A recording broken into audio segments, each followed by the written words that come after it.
Hi, second graders.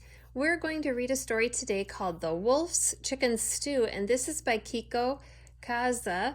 And if you remember that name, or if that name sounds familiar to you, that is because the other book that we read this week, called My Lucky Day, is also written by Kiko Kaza. Do you see any similarities? I think I'm going to be making a text-to-text connection. So let's get started reading. Wolf's Chicken Stew.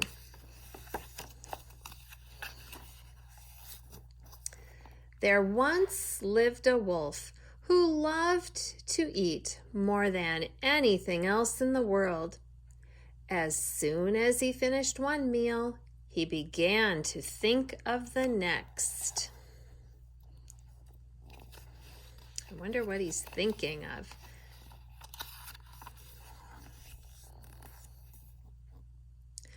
One day, the wolf got a terrible craving for chicken stew. All day long, he walked across the forest in search of a delicious chicken. Finally, he spotted one.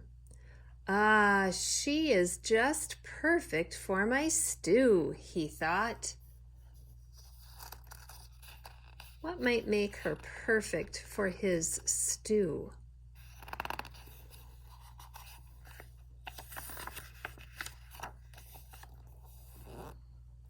The wolf crept closer, but just as he was about to grab his prey, what do you think happened, my friends? Can you make an inference yet? Well, just as he was about to grab his prey, he had another idea. If there were just some way to fatten this bird a little more, he thought, there would be all the more stew for me. So, now I'm going to ask you to pause to make an inference. What is he going to do to fatten that bird up? Especially if I make a connection to another story that I read. What will he be doing, or what do you infer he would do to fatten the bird up? Pause me if you need to discuss. If there were just some way to fatten this bird a little more, he thought, there would be all the more stew for me. So the wolf ran home to his kitchen and he began to cook.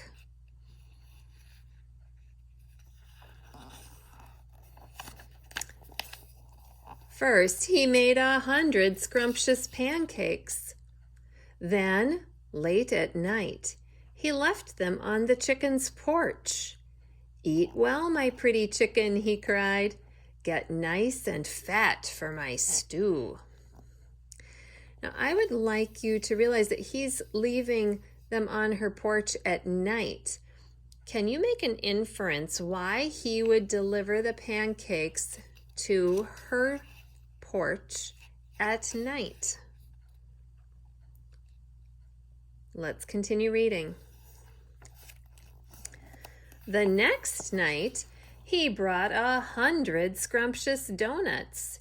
"Eat well, my pretty chicken," he cried. "Get nice and fat for my stew."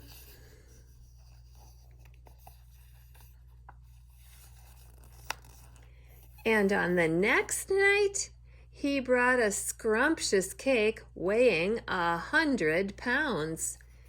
"Eat well, my pretty chicken," he cried. "Get nice and fat for my stew." Have you noticed everything is 100? At last, all was ready.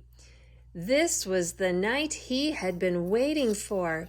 He put a large stew pot on the fire and set out joyfully to find his dinner.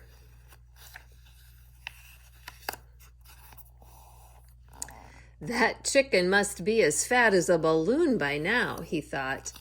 Let's see. But as he peeked into the chicken's house,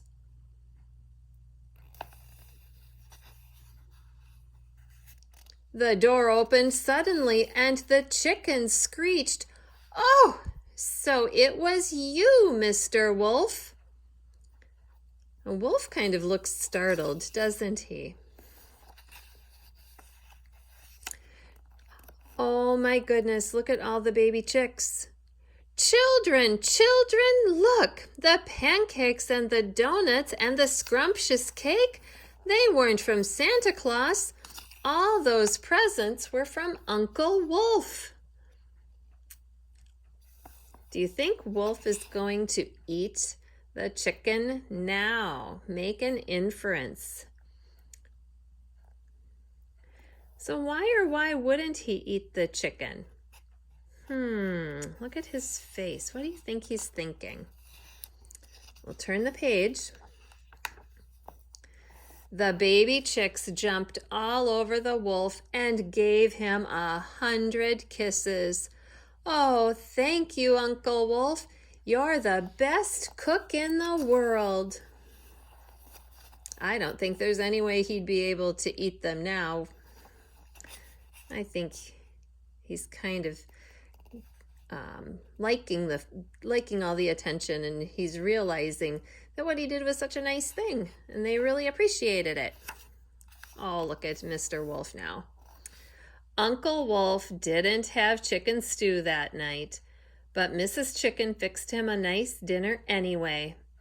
"Aw, shucks," he thought as he walked home. "Maybe tomorrow I'll bake the little critters 100 scrumptious cookies." Do you think he really is acting like an uncle or a predator? And look at what did he deliver. All right, friends. I hope you enjoyed that story, and I hope you enjoyed making some connections between the two texts by Kiko Casa that we read this week.